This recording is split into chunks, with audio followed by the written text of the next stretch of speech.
دەنگی گەل دەنگی هەر چوارپارچەی کوردستانە.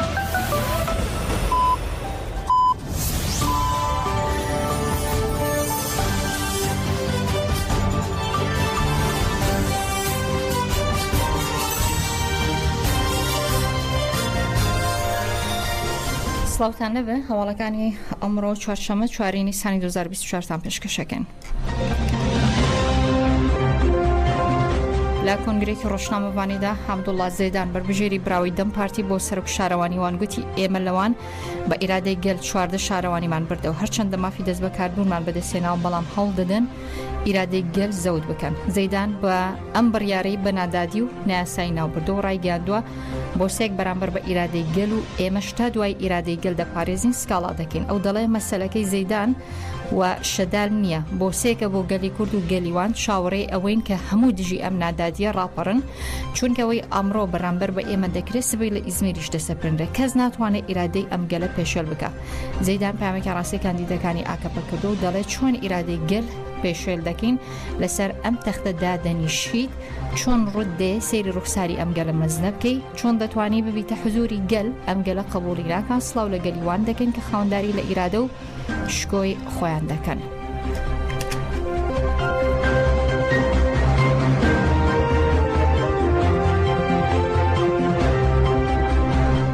هەریەک لە عەلاءەدین پارلاک ئەندامی پێشووی ناوەندی بڕیار و بەڕێوەبردننی ئاک پارتی و مینەلۆک بەیاس پەرلەمانتاری پێشووی ئاک پارتی ڕەخنان لە بڕیاری پێنەدانی پۆستی سەرۆک گەورە شارەوانیوان بە عەبدوڵڵا زەیدان گرتووە. 2 ڕۆژ دوای ئەوەی عەبدوڵڵا زەیدان بەربژێری دەم پارتی بۆ پۆستی سەرۆکی گەورە شارەوانیوان بە جیاوازیەکەی نزیکەی 150,000 دەنگ یەکەم بوو دادگاڕەتی کردەوە بەڵگەنامەی دەست بەکاربوونی پێ بدا ئەوەش گرژی بە دوای خۆی داهێنا جگە لە بەرپرسانی دەم پارتی بەرپرسانی پارتەکانی دیکەش ناڕزایەتیان بەرامبەر بە ئەو بڕیارە نیشاندا و ناڕزایەتیان لەلایەن بەرپرسانی ئاک پارتیشەوە هەیە. عەلاءەدین پارلاک ئەندامی پێشووی ناوەندی بڕیار و بەڕێوەبردننی ئاک پارتی لە ژماری فەرمی خۆی لە ئەکس بەڵاوی کردوێتەوە کە سیاست بە ڕێزگرتن لە گەل و ویستی گەل دەکرێت سیاسەتی لایەنگریکردنی ویستی گەلە و ڕێزگرتنە لە هەڵبژاردننی خەڵک. پارلاک بە پێویستی دەزانێت کە ئەو ئەنجامە پەسەند بکرێت کە لە سندوقەکانی دەنگدان دەرچۆ دەڵێت پێویستە بای ئەوەندە پێگەشتو بین کە بتوانین پەیامی خەڵک لە سندوقەکان وەربگرین. ئەو بەرپرسەی ئاک پارتی بە گەلیش دەڵێت گرنگە خوان لە هەموو جۆرە توندوتیژێک بگرن زەوی نەسازی بۆ دروستبوونی گرژینەکەن. هەروەها مینەلۆک بەیاس پەرلەمانتاری پێشووی ئاک پارتی لە بازنەی ئامەد لە ژماری خۆی لە تۆڕی کۆمەڵاتی ئەکس بڵاوی کردێتەوە پێنەدانی بەڵگەنامەی دەست بەکاربوون بەو بەربژێرە لە سندوقەوە بردوێتەوە بە دروستی نازانم بەربژێرێک ئەگەر نەتوانێت ببێتە سەرۆک شارەوانی ئەی چۆن بەربژێر بوونی لەلایەن دامەزراوی باڵای هەڵبژاردن پەسەند کراوە. و پەرلەمانتاری پێشووی ئاک پارتی دەڵێ ڕێگریکردن لە دابەشبوونی تورکیا و یەکێتەکەی هێڵی سوورە ئەوانە بە پێویستی دەزان ویستی خەڵک و ئەنجامەکانی سندوقی هەڵبژاردن هێڵی سووریان بێ. هەڵبژاردننی شارەوانەکانی تورکیا کە ڕۆژی سیوێکی سی 2024 بەڕێوەچوو عەبدوڵڵا زەیدان بەربژێری دەم پارتی بە ڕێژەی لە 155.4 بەرامبەر بە 127.4 پۆستی گەورە شارەوانیوانی بردێتەوە بەڵام بە بڕیاری دادگا بەڵگەنامەی دەست بەکاربوون بە بەربژێرەکەی ئاک پارتی درا.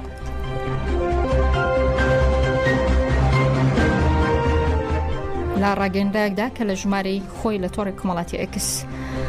تویتەری پێشوو وڵاوی کردێتەوە عەلی یارلیکایە هۆزیری ناوخۆی تورکیا دەستگیرکردنی 89 خۆپیشاندەری لە خۆپیشاندانەکانی تایبەت بە پشتگیریکردن لە عەبدوڵڵا زەیدان هەڕاگەیاندووە لەوان 26 کەس لە جوولەمێرگ گەڤەر 29 کەس جوولەمێرگ ناوەندەکەی 9 کەس لەسەر 4 کەس ئێلە 5 کەس شەرناخ 10 کەس ئیزمیر 6 کەس کۆی گشتی 9 کەس دەستگیرکراون خۆپیشاندان و ناڕزایەتەکانی دوێنێ سێشەمە دوای ئەو بڕیاری دادگا دەستیان پێکرد کە باستەوە دەکات لە بری عەبدوڵڵا زەیدان بەربژێری براوی دەم پارتی بەڵگەنامەی دەست بەکاربوون وەکو سەرۆکی گەورە شارەوانیوان بە بەربژێرەکی ئاک پارتی دەدرێت لە هەڵبژاردننی شارەوانەکانی تورکیا کە ڕۆژی سیوێکی مانگی پێشوو بەڕێوەچوو عەبدوڵڵا زەیدان بەربژێری دەم پارتی دەنگی پێویستی بەدەستهێنان بوو بۆ پۆستی گەورە شارەوانی وانی بردوێتەوە.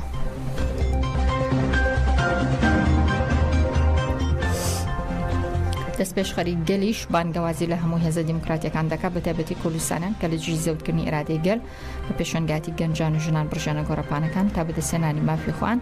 لە گۆڕەپانەکاندا بن. لە کاتێکدا عەبدوڵڵا زەیدان کاندیدی پارتی یەکسانی و دیموکراسی گەلان دەم پارتی لەوان زۆرترین دەنگی بەدەستێنا و سەرکەوتوبەوە بەڵام پۆستی سەرۆکی شارەوانیوانی لێ زەوت کراوە و دراوە بە کاندیدی ئاکەپە. دەست پێشخەری گەلی کوردستان لەم بارەوە دەڵێ گەل لە هەڵبژارنەکاندا بەرامبەر بە ڕژێمی قەیوم سیاسەتی خڕکردنی دەسەڵاتی ئاکەپە و مەهابە بۆ شەگیری سەرڕێبەر ئۆجەلان هەڵوێستێکی ڕوونی نیشانداوە. هەروەها ڕایگەیاندووە گەلی کوردستان دژی ڕژێمی ئاکەپە و مەهابە لەما سەرکەوتنی بنزینی بەدەستێنا بۆیە ئاکەپە و مەهابە بەرگەی مەناگرن و هەوڵی پلانگەڕی دەدەن بۆ زەوتکردنی ئیرادەی گەلیوان. سەرڕای سەرکەوتنی ڕاستەقینەی کاندیدی شارەوانیوان عەبدوڵڵا زەیدان دەیانەوێت کوتەدا بەسەر ئیرادەی گەلدا بکەن و دەست پێشخەری گەل دووپاتی دەکات و دەبێتەوە ئەم بڕیارە هیچ جۆرە قبول بکرێت و پێویستە هەموو گەلی کورد و هێزە دموکراتەکان لە هەموو جێگەی دژی ئیرادەی سیاسی گەلی کورد ناڕەزایەتێکی بەهێز پیشان بدەن.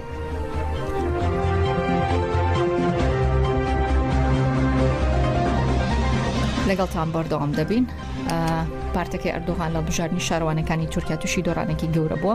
زۆربەی پارێزگاکانی لە دەستداوە دیارترینیان پارێزگاکانی ئیستانبول، ئەنقەرە، ئالانیا و ئیزمیرە هەروەها قەڵا بەهێزەکەی پارێزگای ترابزۆنی باکووری تورکیا بوو کە ئۆپۆزیسیۆن تێدا سەرکەوتن بەدیسێنە.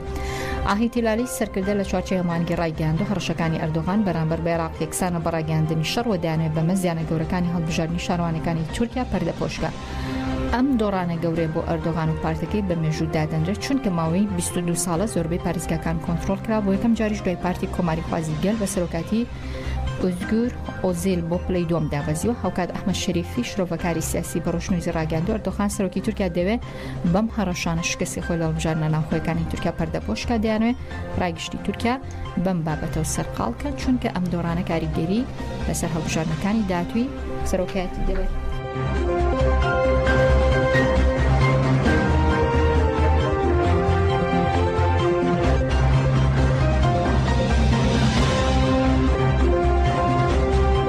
بەری کۆنگرەی نەتۆی کوردستان کەنەکەش لە ڕاگەیەنراکدا بڵاوی کردێتەوە کە گەر سەرکەوتنی مەزنی بەدەستێناوە لە هەڵبژاردنەکاندا سەرڕاوی سیستەمەکان دیموکراتی بوو لەگەڵ ئەوەی بە دەنگدەری ساختە و فێڵکردن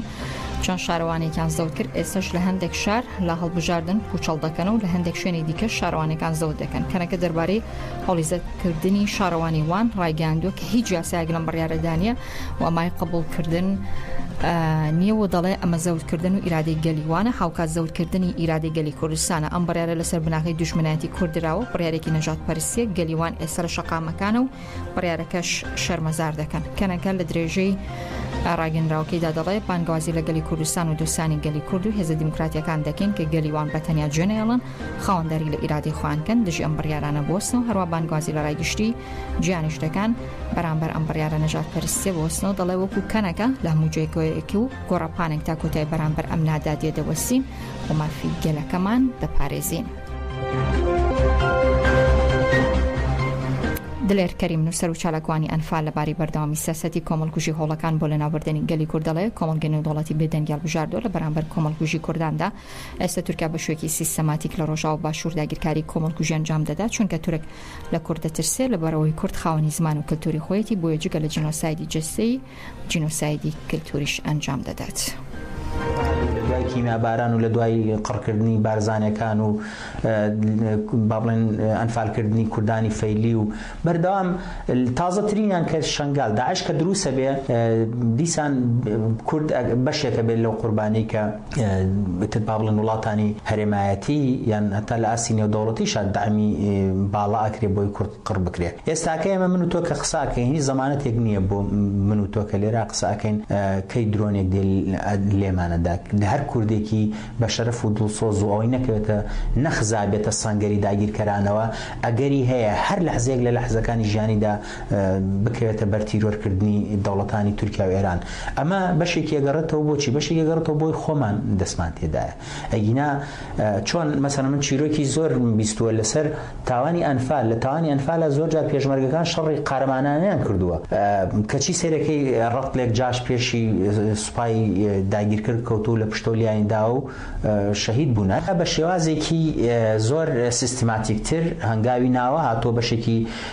کوردستانی داگیر کردووە و لە ئەبینین لە ڕۆژئاوا هاتۆوە تەنها ینی کانتۆنەکانی داگیر کردووە بەداخەوە. تورک مەترسی هەیە لەسەر کورد ئەزانێ کورد لە وەکوتم 50 ساڵ ڕابردووە بەردەوام شۆڕشی کردووە خەباتی کردووە نەیتوانێت بە شێوازی شۆڕش و چەکداری ڕوبەڕووی بێتەوە. ئەمە واکە تۆ خاوەن کولتوری تۆ خان زمانی خۆتی تۆ جیازی لە ئەو هەستەکە ینی ئەم جیازیە مەترسیە بۆ سەرخۆی کە ناتوانێت بە فشارەکانی بە فشارە چۆن لە ڕۆشنبیریەکانی بە تەقبول نەکردنی دیموکراسی یعنی کوردەوە نییە بڵێ لە چوارچێوەی تورکیا ئەگەر مافی بدرێتێ بەو شێوازە ئەمانەی بۆ تاقی کردوتەوە کە هەموو چۆن لە هەموو فشارەکانی تاقی کردوتەوە مانگرتنی زیندانیان بەردەوامە لە درێژەی کار و چالاکیەکان بۆ ئازادی جوستی ڕێبەرۆجەلان مانگرتنی زیندانیانی سیاسی لە تورکیا باکووری کوردستان لە ساڵی 29 ڕۆژدا بەردەوامە زیندانیانی سیاسی لە زیندانەکانی باکووری کوردستان و تورکیا لە چوارچێوە هەڵمەتی ئازادی بۆ ڕێبەرۆجەلان چارەسەری سیاسی بۆ پرسی کورد مانگرتنیان لە خواردن دەست پێ کردووە چالاکیەکە لە ڕۆژی ساڵ 29دا بەردەوامە مانگرتن لە خواردن لە 20 تشرینی دوم وەکو بەشێک لە هەڵمەتی ئازادی بۆ ڕێبەرۆجەلان چارەسەری سیاسی بۆ پرسی کورد دەستی پێ کردووە تاوەکو ئێستاش بەردەوامە.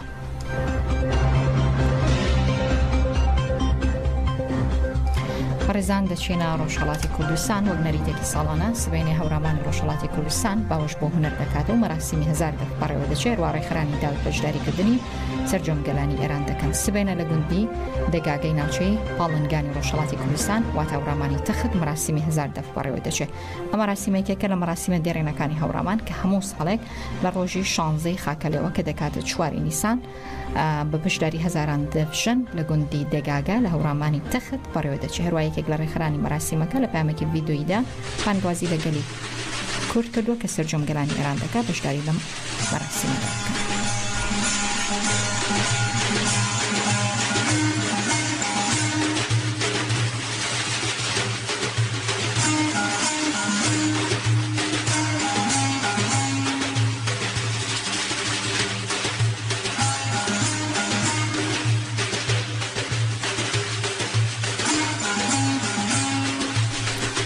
ئەمڕۆ 32 ساڵ تێپەڕەبێ بە سەرکۆچی دوای هونەرمەندی میلی ئەحمەد شەماڵ کە لە 3 نیسانی 1992دا کۆچی دوای کردو و ئاوازەکانی بۆ هەمیشە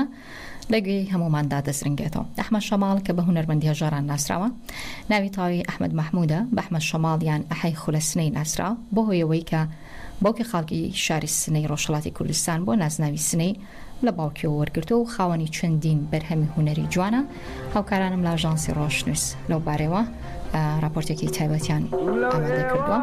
لە بە دوای هەواڵەکان گوێبیستی دەبن لە دەنگە بە سۆزەکە ئەحمەد شەماڵ ڕۆژێکی خۆشتان هەبێ و ڕۆحی هەمیشە شاد و زیندوو بێ ئەویش.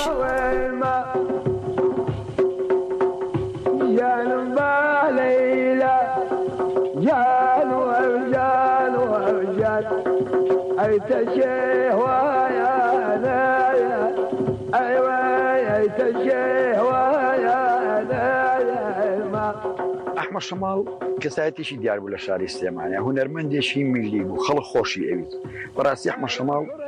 هیچ جیاوازێکی ناکرد لە بینی مناڵێک بۆ گەورەیە بۆ دەوڵەمەندێک بۆ فەقیرێک بەڕاستی خەڵک خۆشی ئەویت ئەحمەد شەماڵ لە سلێمانیا نەک لە سلێمانی لە دەروبەری سلێمانی لە کەرکووک لە خانەقین لە کفری کەرار خەڵک هاتن بۆ میوانداری بۆ لای ئەحمەد شەماڵ خەڵک خۆشی ئەویست بەڕاستی ئەحمەد شەماڵ کەسایەتی بوو لە شاری سلێمانیا هونەرمەندێکی میلی بوو گۆرانی وتووە گۆرانیەکانی زۆربەی ڕنگدانەوەی لە خۆیان هەبووە کۆمەڵێشتی فۆلکلۆری وتووە کۆمەڵێ چێژێکی سلێمانێنی کردو بەبرە ئەخ و هەولێر حەیرانی دەشتی هەولێرە ئەحمەد شەماڵ حەیرانی وتووە بە شێوە وتوێتی مۆرچی خۆی پێوەیە ئیتر ئەبەم جۆرە ژیانی بردوێتە ئەحمەد شەماڵ ئیتر دەری خۆڵە بە کرێکاری و بە فەقیری و بە هەژاری و بە حەماڵی و بەتونچێتی هەموو کارێکی کردووە بەرهەمەکانی ئەحمەد شەماڵ ئێستا لە تۆمارگای خیامە هەموو بەرهەمەکانی کە تۆماری کردووە زیاد لە 70 کاسێ دەبێهەیەتی خۆی زۆربەی هونەرمەندەکان وەک مامۆستا حەسەن زیرەک محەممەد ئیماملێ سەلاح داودە محموود محەممەد کەریم وڵە ئایتر ئەوانەی کە هونەرمەند بوو بێتن لەگەڵ کەریم خەمزەیە بەرهەمی هەبووە حەسەن زیرەک ڕەفیقی وە تر بەڕاستی بێدڵی کەسی نەکردووە ینی لەگەڵ هەموو کەسێکا ڕۆشتووە بە بێ مقابل بە بێەوەی ڕۆژ لە ڕۆژان داوای لێ چێبکا بڵێ من نیەم لەگەڵتا بە پارەیەم لەگەڵتا جاری وا بە پارەی خۆی شتی کڕێ و چووسە و لەو سەرام لەم سەر بە تەکسیس ڕۆیشتۆ لەو سەر بە پێهات دەولاتێن بەرەبواری رم کەوتە باغێ بەختیاری رم کەوتە باغی بەختیاری برا لە گوڵ و گوڵداری ئەی گوڵێ چەندانێ بەدیاری ئەیتر بڵ شاعیرەکانمان مام هێمن ئەو فلان هەموو ێرباژاری مردوون مامێ من ناڵێ هونەرمەند و ژیانی خۆش مەحاڵە هونەرمەند ڕەنجەڕۆی و ڕەنجی بەبادە هەروە بوو لە دینی ئێمە لە میلەتی کوردار وا بووە هەتا نەمرید قەزرێ نازان کە مردم دەری مەماعیم کە من مردم لە پاش باران فەرەنجیم بۆ چییە وەرنای تێمپێچەن وەرنای پەلی من بگن کەسم خواکەی من وێلکە لە شار ئای یاخ ئاخ لە بۆیەوە بانەبێنم ناوم محەممەد حاجی سەعید خاوەنی تۆمارگای خەیام لە ساڵی هەفتاوە من کاگەحمەدم ناسیوە و ئاغوشتمان زۆر بەیەکەوە بووە نزیکەی 15 جارمان بۆ کردووە زیاتریش بەڵام ئەوەی ماوە ئێستا ئیتر ئەو کابرایە هەچی شتێک بوو کە ئەنار بەدوایە بێبەرامبەر بوو ینی ئەوەی نەبوو برەی بە پارەی یا بە شتێک اینجا مۆسیقە و شیش زۆر کەم بوو نەبوو ئەو پەڕی دەفنجارێک و تەپڕێک و نەیەک هەبوو ئیتر هیچ سر نەبوو تر کۆمەڵی ئاهەنگی تایبەتیمان بۆ کرد لەگەڵ خاڵی خۆش بە عەلی ڕەش دوو جارمان بۆ کرد لەگەڵ کەریم خەمزەیی دوو-سێ جار شەکان کەسێکی زۆر بەڕێز بوو کەسێکی زۆر محتەرەم بوو کەسێک بوو هەتا قسە لەگەڵا نەکردایە قسەی نەدەکرد ئەوە نە کەسێکی باش بوو کەسێکی بەوەفا بوو وەکو هونەرمەند وەکو زۆر هونەرمەند نەبوو کەشتی لەبەر چاو نەبێ هەچ کاتێک ئەلێرەوە بڕۆیشتایە ئەها سەردانێکیە کردین هەواڵێکیە پرسین یعنی بەداخەوە هیچێک لە هەرە کەڵە هونەرمەندەکان کە ئەحمەد شەماڵ بوو بەداخەوە کۆچی دوایی کرد هەر کەسێ کتێم بێژە خاوە من تێیەژم دەرد نەمەقولی کردووە و سەری داوای لەبەر مەلەنجێنە چە دەوری ما